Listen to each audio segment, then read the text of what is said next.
तो उसने कहा जी अब आप ये एहराम उतार दें। रास्ते में ना पुलिस वाले रोना शुरू हो, सर अल्लाह की कसम हम मजबूर हैं नौकरी की वजह से, और वो तकरीबन रो रहे थे वो, और उसने मेरे से माफ़ी मांगना शुरू कर दी, उसके हाथ कांप रहे थे पुलिस वाले ने। हाँ, मैंने कहा तुम लोग परेशान ना हो, अभी तुम लोग मुझे एयरपोर्ट लेकर आओगे और मुझे जहाज़ में चढ़ाओगे। मेरा दिल ही नहीं मान रहा था कि यार रियासत ये भी कर सकती है, तो अबू जहल ने किया था। लेकिन वो फिर पुलिस वाला ना तकरीबन रोता हुआ ही आया, उसने कहा सर आपकी फ़्लाइट जो है ना वो चली गई। पुलिस वालों ने बताया कि जी पीछे लड़ाई भी हुई थी, तब मैं ना किसी को बदवा देना चाहता हूँ। इमरान भाई सबसे पहले तो आपको मुबारक हो कि आप रिहा हो गए हैं, लेकिन हज का वक्त गुजर गया। हाँ जी, वो मुझे लगता है मकसद भी यही था। मैं ये 9वीं दफ़ा मैं गिरफ़्तार हुआ हूँ, लेकिन मुझे इतनी तकलीफ़ पहले कभी नहीं हुई, और यानी तकलीफ़ें आपके सामने ही हैं। बहुत सारी चीज़ों ने मेरे जिस्म पे निशान छोड़े, मेरी रूह पे निशान छोड़े, ये रहेंगे मेरे साथ। लेकिन ये जो गिरा लगी है ना, ये बहुत तकलीफ़ हुई है मुझे। I was not expecting this. यानी एक आदमी हज करने जा रहा है तो आप उसे कैसे रोक सकते हैं। यहाँ से सऊदी एयरलाइन की मेरी बराह रास्त प्रवास थी, जद्दा मैं जा रहा था, और हुआ ये था कि मैंने 2022 में जाना था हज पे। मैं गिरफ़्तार था आप लोगों के सामने ही, मैं उस दिन जिस दिन छूटा उस दिन हज था। फिर मैंने 2023 में हज पे जाना था, मैं गायब हो गया। अब 2024 का मैंने प्रॉमिस किया हुआ था अपनी फैमिली से कि हम हज पे जाएंगे। बाहर से मैंने अपनी फैमिली को बुलाया एयरपोर्ट पे। इससे पहले जो मेरी फ़्लाइटें थी वो इस तरह थी कि मैं यहाँ से गल्फ़ जाता, वहाँ से अपनी फैमिली को पिक करता और एहराम पहन के हम वहाँ से चले जाते। क्योंकि ये केस बार बार अदालत में चलता रहा, मैं एयरपोर्ट जाता रहा, मुझे रोकते रहे, 5 मरतबा मैंने टिकट लिया। अब ये आखिरी फ़्लाइट थी जो पाकिस्तान से लाहौर से जा रही थी, इसके अलावा मेरे पास कोई अवेलेबल फ़्लाइट थी ही नहीं। लाहौर से ये आखिरी फ़्लाइट जा रही थी रात को 3 बजे। एक मैं बस थोड़ी सी बात कर दूँ, आप इससे पहले गए माह रमज़ान से, मैं चाहता हूँ आप बताएं कि आप रमज़ान में मेरी फैमिली उम्रा करने के लिए गई, और क्योंकि जब मैं वापस आया ना तो ये सब अल्लाह का बड़ा शुक्र अदा कर रहे थे। इन लोगों ने कोई नीयत की हुई थी कि हम सब इकट्ठे अल्लाह के घर पे हाज़िरी देंगे। अम्मी अब्बू ने उम्रे पे पहले जाना था, जब इन्होंने जाना था तो उस दौर में मैं उठाया गया था, तो इन्होंने अपना उम्रा मुअख्खर कर लिया था, और ये नीयत कर ली थी कि मैं अपने सारे बच्चों को लेकर छोटे बच्चों को भी फैमिली के लेकर, तो बहुत बड़ी तादाद में सब लोग उम्रे के लिए तैयार हो गए। तब मुझे पहली दफ़ा पता चला कि मैं ट्रैवल नहीं कर सकता। तो मेरे भाई ने पता करवा के बताया कि भाई आपका तो नो फ्लाइंग लिस्ट में आपका नाम है, आप तो ट्रैवल नहीं कर सकते। तो तब हमने कोर्ट से रब्ता किया था, फिर मेरे घर वाले चले गए, मैं नहीं जा पाया। फिर मैंने केस वापस ले लिया। मैंने मिली, पूरा रमज़ान गुजर गया, नहीं मिली। मैंने आपके सामने मैंने जज साहब को ये कहा था कि जज साहब या तो आप मुझे उम्रे पे भेजेंगे आज, या फिर मैं इस अदालत में दोबारा नहीं आऊँगा, क्योंकि मैंने उम्रे पे जाना है, मैं कहीं जाना ही नहीं चाहता। और तो मैंने उस वक्त, क्योंकि मेरी फैमिली के आने का वक्त वापस आने का हो गया, तो फिर मैंने अपना केस वापस ले लिया, ताकि किसी को ये ना लगे कि ये कहीं जाना चाहता है। मैं एक्चुअली उम्रे पे ही जाना चाहता था उस वक्त। फिर वक्त गुजरता गया, फिर हज जब करीब आया ईद के बाद, तो तब क्योंकि हमारा पहले से प्लान था, तो मैंने वजारत दाखिला में ख़तों किताबत शुरू की। अब मेरी जो लीगल टीम है उन्होंने तकरीबन 1.5 महीना मेहनत की, उनके साथ कुछ नहीं किया उन्होंने। सिंगल जज का ऑर्डर भी था उसके बाद, हाँ पहले था। फिर उसके बाद मैं गया Islamabad high court, chief justice ने एक ऑर्डर दिया, फिर मुझे ऑफलोड कर दिया, दूसरा ऑर्डर दिया, फिर उसकी कंप्लाइंस नहीं हुई। फिर मैं डीबी में गया, 2 मुअज़्ज़िज़ जज साहबान ने सुबह से लेकर शाम तक 4 मरतबा केस सुना है कि पाकिस्तान से जाने वाली आखिरी फ़्लाइट है इस बंदे के लिए, हम चाहते हैं कि ये हज पे जाए। और जजेज़ ने इतना मेरे पे एतबार किया, मेरी क्रेडिबिलिटी पे, कि उन्होंने मेरे सिर्फ लिख कर देने के ऊपर एतबार कर लिया। उन्होंने कहा ठीक है आप जाएँ, हमें भरोसा है कि आप वापस आएँगे। उन्होंने कहा काफ़ी है इतना, हमारे लिए इतना काफ़ी है कि आदमी लिख कर दे रहा है। और 8 तारीख को मेरी पेशी उन्होंने जुलाई की रख दी। तो मैंने यहाँ से हज पे जाना था, वापसी पे अपने बच्चों को मिलना था और पाकिस्तान वापस आ जाना था, और कोई मेरा प्लान नहीं था। पाकिस्तान ही आना है यार, मैंने कहाँ जाना है। पहले 3 दफ़ा जब ये साबिर शाकिर साहब बाहर गए, उसके बाद 3 दफ़ा मैं बाहर गया हूँ, तीनों दफ़ा वापस आया हूँ। जब अरशद भाई बाहर गए तब भी मैं बाहर गया हूँ, मैं वापस आया हूँ। जब ये बाकी लोग पाकिस्तान से बाहर गए, मैं कई दफ़ा बाहर गया हूँ, 3 दफ़ा, तीनों दफ़ा वापस आया हूँ।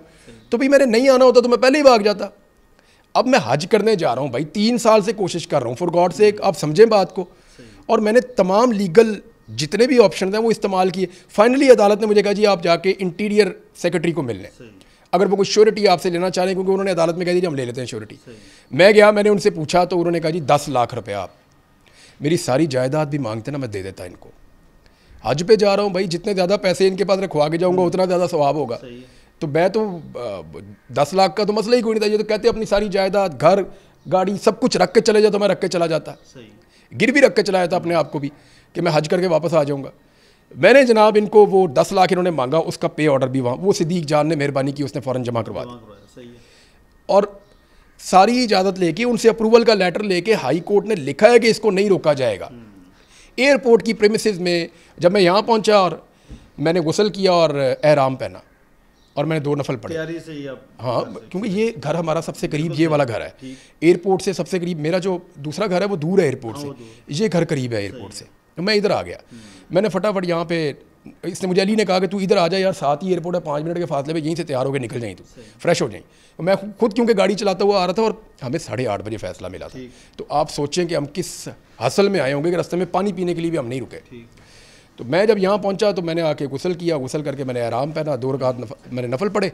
और उसके बाद मुझे पता चल गया कि जी वहाँ बहुत ज़्यादा तादाद में पुलिस वाले और सादा कपड़ों वाले बंदे और नकाब पोश वहाँ पे फिर रहे हैं, बहुत बड़ी तादाद में। ये आपको पता चल गया था? ये यहाँ हमें पता चल गया था, इन्फॉर्मेशन आ गई। सही है। यहाँ पता चल गया कि वो हर गाड़ी को चेक कर रहे हैं, तंग कर रहे हैं। जो लोग पहले मुझे छोड़ने के लिए वहाँ पहुँचे ना मेरी फैमिली के, तो उन्होंने देख लिया, क्योंकि मेरी फैमिली बाहर से भी आ गई थी, वो भी बाहर से आ गए थे और वो भी देख रहे थे कि ये एयरपोर्ट पे क्या हो रहा है, कि ये तो नॉर्मल एयरपोर्ट नहीं है। फिर भी हम वहाँ चले गए। एयरपोर्ट के पास जाके अली ने गाड़ी रोकी और इसने कहा कि Imran I need your final call. वो सामने देख क्या सूरत हाल है, वो तो बिल्कुल पागलों की तरह हर गाड़ी के साथ चिपके हुए हैं लोग और इस तरह। तो देन आई सेड कि यार यहाँ से वापस नहीं जा सकते, मैंने आराम पहना हुआ है और मुझे पूरा यकीन था ये मुझे रोकेंगे, थोड़ा सा तंग करेंगे और ये कहेंगे जी हम हज पे जाते हुए आदमी को नहीं रोक सकते, आप चले जाएं। खुदा की कसम मुझे ऐसे लगता था। इन्होंने मुझे रोका और हम मुस्कुरा रहे थे। मैं सिर्फ अपना वो दुआ पढ़ रहा था, मैं और कोई काम नहीं कर रहा था, मैं सिर्फ दुआ पढ़ रहा था, तलबिया, लब्बैक अल्लाहुम्मा लब्बैक लब्बैक ला शरीका लक लब्बैक इन्नल हम्दा वन निअमत लक वल मुल्क ला शरीका ला। तो मैं तो दुआ पढ़ रहा था, मैं तो जा रहा था हज पे। तो इन्होंने वहाँ पे सादा कपड़ों में आके बंदों ने घेर के गाड़ी रोक ली। देखिए सिविलियन जब आपकी गाड़ी को आके रोक लेते हैं तो आप का कोई ना तो कोई रिएक्शन होगा ना कि भाई ये कौन लोग हैं। अली ने उनसे पूछना शुरू किया, मैं अपनी दुआ ही पढ़ रहा था, अली उनसे बार बार पूछ रहा था। शायद आपने वो वीडियो देखी होगी, मैं तो कुछ आप हैं कौन, मैं तो गिरफ्तार हो गया, मैंने चीज़ें नहीं देखी। लेकिन अली मुझे याद है एक ही बात कह रहा था कि वर्दी वाले को भेज, वर्दी वाले को भेज, हु आर यू, तुम हो कौन। भाई अजहर सिद्दीक साहब ये सवाल कर रहे थे, उनके साथ उन्होंने हाथापाई शुरू कर दी। ईंटें लेकर आए, ला के मेरी गाड़ी में ईंटें मारना शुरू कर दी दरवाजे पे, खिड़की में। मैंने अपना हाथ यूँ रखा कि मैं एहराम में हूँ, मैं ज़ख्मी ना हो जाऊँ, तो वो ज़ख्मी हो जाएं आप और ब्लड आपका निकले तो फिर वो आपको दम वगैरह आपका। तो मैंने उसको ऐसे कर लिया ना कि मेरी आँख में ना लग जाए, मैंने सफ़र पे जाना है तो ये मार रहा है। तो उसने 2-3 दफ़ा ईंट मारी, उसके बाद यूनिफॉर्म वाले बंदे आ गए। यूनिफॉर्म वाले बंदे आए तो अली ने कहा जी खोल दें। इसने लॉक खोला, उसने मेरी कलाई से पकड़ा, मैं अभी भी दुआ ही पढ़ रहा था। उसने कहा सर चलें साथ। कोई बात नहीं बताई क्या? मैंने तो बात करनी नहीं थी ना, मैं तो अपना दुआ पढ़ रहा था। उन्होंने मुझे कहा कि उस गाड़ी में बैठ जाएं। अच्छा, मैं फिर भी ये समझा कि उस गाड़ी में बैठा के कहीं और से घुमा के ले जाएंगे। हो सकता है किसी ऑफिसर से मेरी मुलाकात करवाएंगे, सर मेहरबानी करें थोड़ी सी हमारे को बातचीत करें, जाएँ आप। मेरे दिमाग में फिर ये था। मैं जाके मुस्कुराता हुआ उस गाड़ी में बैठ गया, दुआ पढ़ता हुआ। वो लेके गाड़ी उल्टी तरफ रिंग रोड की तरफ भाग गए। लेकिन इस दौरान हमने देखा कि वहाँ पर सहाफ़ी शाकर अवान, अवैस और साफियों पीछे कोई मोबाइल भी छीने, बंदे भी पकड़ लिए इन्होंने, कोई तशद्दुद भी किया। मुझे ये पता चला बाद में, मुझे पुलिस वालों ने बताया कि जी पीछे लड़ाई भी हुई थी। अच्छा, मुझे इन्होंने गाड़ी में बैठाया और लेके निकल गए। रास्ते में ना पुलिस वाले रोना शुरू हो और उसने मेरे से माफ़ी मांगना शुरू कर दी। उसके हाथ कांप रहे थे पुलिस वाले। हाँ, उन्होंने कहा कि सर आप हमें माफ़ कर दें सर, हम नहीं हैं सर, सर अल्लाह की कसम हम मजबूर हैं नौकरी की वजह से। और वो तकरीबन रो रहे थे वो लोग, मैंने देखा उनकी आंखों में आंसू थे। तो क्यों मजबूर क्यों थे? वो रो रहे थे बेचारे। वो ये कहते जी हम मजबूर हैं, हम ये नहीं करना चाहते, हमें पता है हमने अजाब अपने सर ले लिया है। क्योंकि मैं उस वक्त भी दुआ ही पढ़ रहा था। तो मैंने कहा तुम लोग परेशान ना हो, अभी तुम लोग मुझे एयरपोर्ट लेकर आओगे और मुझे जहाज़ में चढ़ाओगे। मैं इस कन्विक्शन के साथ था, पूरे यकीन के साथ। और वो फिर लेकर मुझे गए एक जगह पे, वहाँ से दूसरी जगह पे, और फिर वहाँ से मुझे मॉडल टाउन थाने में ले जाकर उन्होंने एक जगह बैठा दिया। तो मैंने उनसे पूछा, मैंने कहा टाइम क्या हुआ है? तो उन्होंने मुझे गालिबन कोई 1:30 बजे का टाइम बताया, 1:30 या 1:45 का। मैंने कहा अभी भी 1 घंटा बाकी है, तुम मुझे लेकर जाओगे और जहाज़ में बिठाओगे, याद रखना। ये कह दिया आपने? मैं उन्हें कह रहा था और मैं दुआ पढ़ रहा था। मेरा दिल ही नहीं मान रहा था कि यार रियासत ये भी कर सकती है। तो अबू जहल ने किया था ये, मुझे अगले दिन औरिया मकबूल जान साहब ने बताया कि तो अबू जहल ने किया था। और मैंने कुरान पाक में सूरह हज में पढ़ा हुआ है खुद, क्योंकि मैंने कुरान पाक का तर्जुमा बहुत दफ़ा पढ़ा है।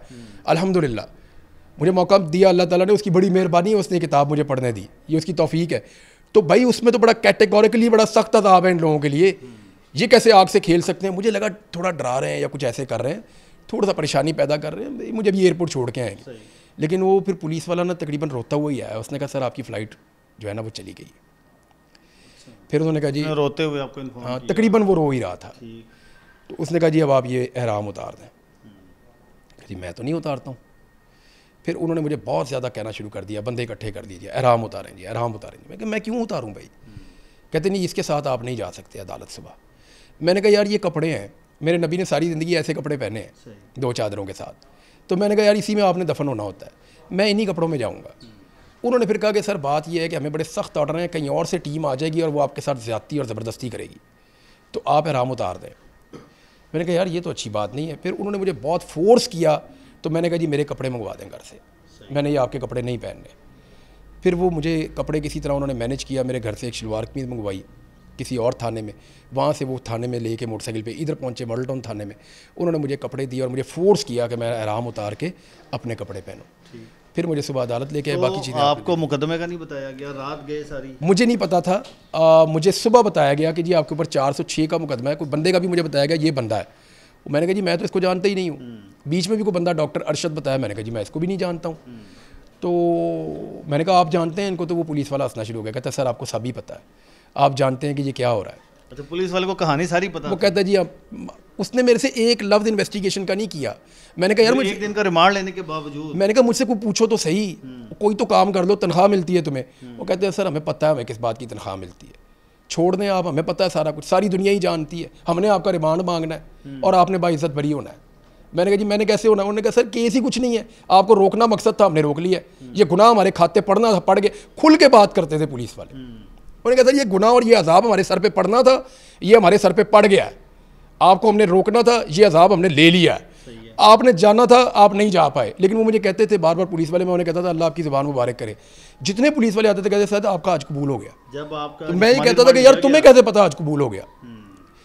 तुम्हें कैसे पता? कहते सर हमारा दिल कहता है आपका आज कबूल हो गया। तो मैं कहता था यार अल्लाह आपकी ज़ुबान मुबारक करे, लेकिन मेरी ख्वाहिश थी कि मुझे आप हज पे जाने देते। तो ये सारी एपिसोड है। जब आपका जिस्मानी रिमांड लिया गया तो फिर आप वापस थाने में आए, तो फिर कोई बात की? मिला ही नहीं कोई मुझे उसके बाद, कोई बंदा, कोई नहीं, कोई भी नहीं, कोई एक लफ्ज़ नहीं पूछा मेरे से उन्होंने।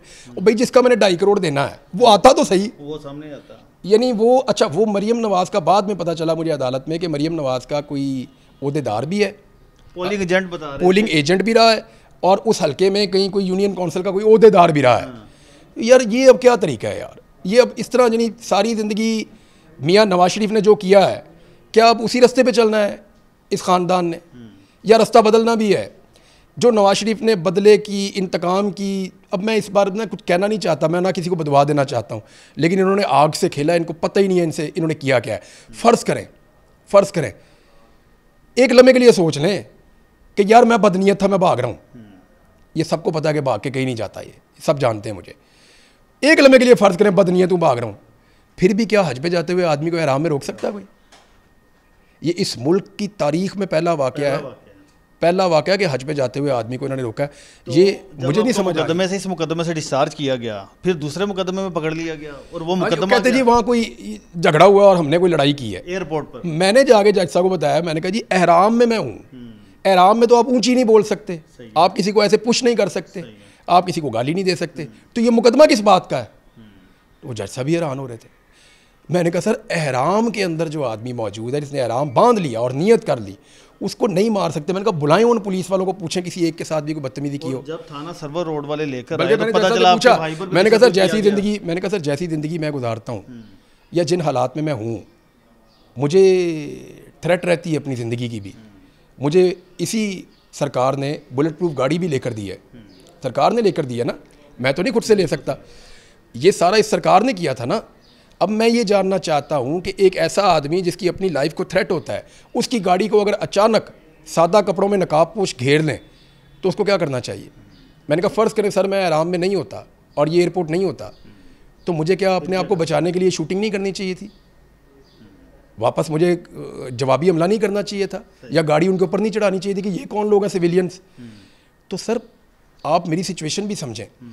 मेरा वकील एक ही बात कह रहा था, अली चीख के कह रहा था कि भाई यूनिफॉर्म वाले को लेके आओ, यूनिफॉर्म वाले को बुलाओ, ताकि हम किसी भरोसेमंद आदमी के हवाले करें इसको। बख्तरबंद गाड़ी में आपको बिठाया गया, वो तो तंदूर था यार, वो बहुत ही, वैसे मुझे पुलिस वालों पे ना सीरियसली मुझे तरस आ रहा है।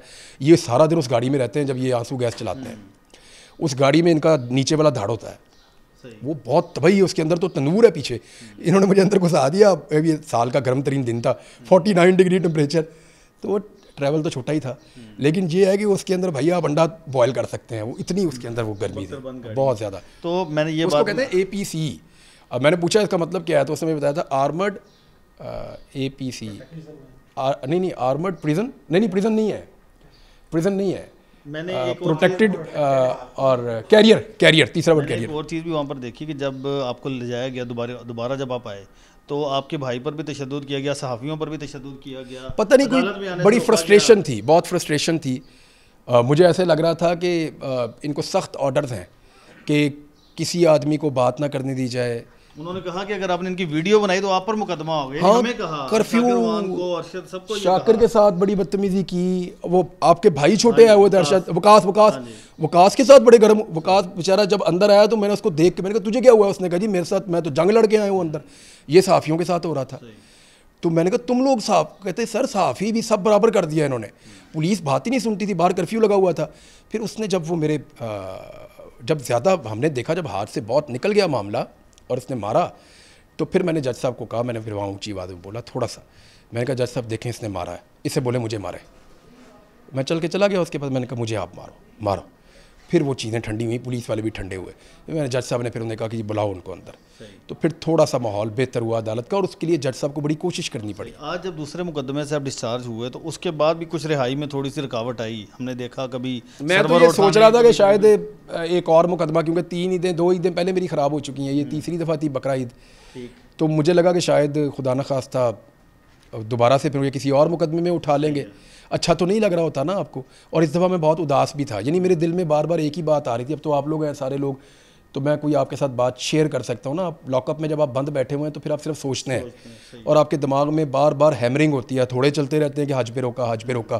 कुछ तकलीफ़ आपको होती रहती है कि हज पे जा रहा था, वो बेचारी मेरी बेगम फैमिली वो वहाँ से आए थे हज पे जाने के लिए इतनी नीयत करके। अब मैं महरूम हूँ तो मेरे बगैर तो वो जा नहीं सकती हज पे, वो लोग फिर वापस उनको जाना पड़ा। तो वो मुझे जो ये बातें बार बार मेरे दिमाग में आ रही थी, मुझे तकलीफ़ हो रही थी। आखिरी बात सर ये बताइएगा, अब जिन लोगों ने हज पर जाने से रोका, कंटेम्प्ट पिटीशन उसको चलाएंगे आप सुप्रीम देखें, हाई कोर्ट में? कानून का दरवाज़ा मैं खटखटाऊंगा।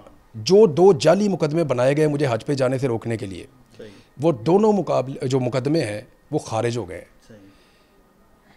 मैं ना अमाउंट की बात नहीं है, मैं इनको सज़ा देना चाहता हूँ। मैं अभी अनाउंस करता हूँ, मैं ये पैसा आप सबके सामने वेलफेयर पे उसी वक्त खर्च कर दूंगा, जहाँ आप लोग कहेंगे वहाँ खर्च कर दूंगा, लेकिन इनसे निकलवाऊंगा मैं। इन्होंने ज़्यादती की है, ये हराम का पैसा नहीं है, इसलिए नहीं ले रहा इनसे कि मुझे ज़रूरत है उस पैसे की, मेरा अल्लाह मुझे बहुत दे देगा, लेकिन इनसे निकलवाऊंगा ताकि इनको शर्मिंदगी हो। इनसे निकलवाऊंगा और इनके सामने बांटूंगा और खैर के काम के लिए इंशाल्लाह खर्च करूंगा। चले मैं अनाउंस कर देता हूं, जो लोग उम्रे पे जाना चाहेंगे गरीब लोग इसी पैसे से भेजूंगा, बहुत सारे लोग चले जाएंगे, क्योंकि मेरा जो है ना वो हज प्राइवेट वाला था, तो वो अच्छी खासी अमाउंट है, वो आएगी ना, बहुत सारे लोगों को उम्रे पे भेज दूंगा इसके अंदर। और लेकिन इनसे लूँगा पैसा। और सेक्रेटरी इंटीरियर के ऊपर मैं उसको कह के आया था, मैंने कहा आपको पता है आपको हमने बीच में क्यों रखा है 10 लाख में? कहते क्यों? मैंने उन्हें कहा था, मैंने कहा सर आपको हम कंटेम्प्ट में अदालत में बुलाएंगे अगर हमारे साथ ज़्यादती होगी तो। अब उन्हें जवाब देना पड़ेगा। Thank you.